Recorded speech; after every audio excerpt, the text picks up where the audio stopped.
Hi and welcome to this tutorial about how to add blinkers to Siren Control System, and this is very easy. In the last tutorial we integrated this very easy and low poly Lightbar model, and it's very easy to add here blinkers. First of all, we have to make sure that we have space for blinkers. So I think we have to check out the 3D model, and we can do it like this. You see here that we have 4 segments on each side and 1 segment on the left and right, like this. It's a very easy sketch, so yeah. We have these wonderful faces here, and I want to add my blinker to this face, this one here, and this one here. Of course, yeah, we don't have so much material slots or light faces, and this is why our blinkers will override the blue light. But for me, that's completely fine. And if you plan to create your own custom light bar or something like this, just adjust it that it's working. You don't need blinkers, but I think they are quite nice to have inside of your light bar integrated. So first of all, we will go to the event graph, and here we will say initialize, and here you choose initialize blinker logic. Just add this, like I do right now. We need the data table again, but don't worry, and in mesh component. So we need here something in mesh component. Our mesh component is of course our light bar. So just select the light bar and drag and drop it like here in the graph and connect it with in mesh component. Now we need to create our wonderful data table again. MISC, then data table, and choose here enter blinker and choose here blinker row. Very easy, right? Just click OK and we are fine. We rename it to low poly blinkers. Perfect. Drag and drop it like I did now, and we click on compile and save.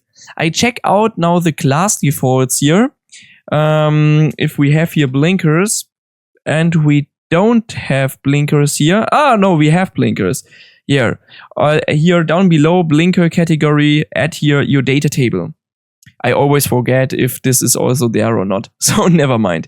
Okay, inside of this blueprint we are done. We have just to set up now our data table, and then we are done. So for our blinkers we have the left, the right, and hazard blinkers. So just add 3 entries here. This is the only blueprint where it's important that you give the row a real name. So enter left as first entry, left. I delete the other entries here because, yeah, we don't need them. We can duplicate the first one here. So the row name is left. The blinker type here down below is left, of course. The material slot names we add 2 because each side has at least 2 blinkers, one at the front, one at the back. Really logical, right? And we add here LF1 and LB1. I think this is the right one. Why these 2 names? It's very easy. You remember we have this, I close this right now. We have this wonderful light bar here. Wait, we open the static mesh. We have this wonderful light bar here. And you remember that we called this side, this is the front, this is the back, left, front, LF1, and LB1 is left back 1. So if I check it here, we have LF1 as material. Oh, okay, this side. We have this one here. Wait a minute. If this is LF1, this is the right side. Huh. Interesting. Okay, yeah, we did a mistake here, but this doesn't matter. So LF1 and LB1, and you see these are on each side here. So okay, keep in mind that this is the right side and not the left side. This was my bad, but it doesn't matter. So I think we just continue to set it up here.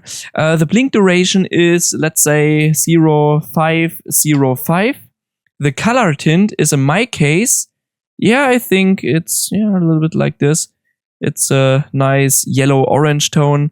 And here we have the inactive color tint. And this is very interesting. Normally you should this to white or to the base color you have there.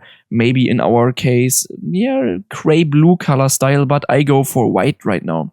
The massive style is how intense the blinker is. I think I go with 30 right now. And now we duplicate this row entry. And this one is now called, no, just ignore this. Now we go back to the left side. I duplicate it so we have the settings also directly in the other thing here. We have the left blinker, and the left blinker you remember is RF1 and RB1 and not LF1 and LB1. So we are done here. Now we go to the next table entry, and this one here is the right blinker. So enter row name right and choose under blinker type right. So you can let it like it is now because I changed it in the first entry. And now we duplicate this again and we call this road hazard. Okay, like I did here, and chose hazard here. Now we add additionally 2 entries, RB1, RF1. And we are done. That's it. The hazard entry has 4 entries because any blinker should blink. That's it. Very easy, right? So, close, save, click on start, and ignore the blinking flashlight there. But now we activate ours. Yes, look at this.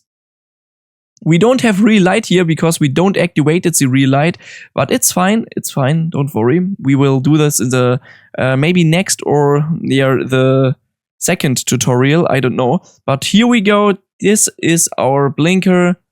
Of course we can switch. Very nice. Oh, okay, we made a mistake here.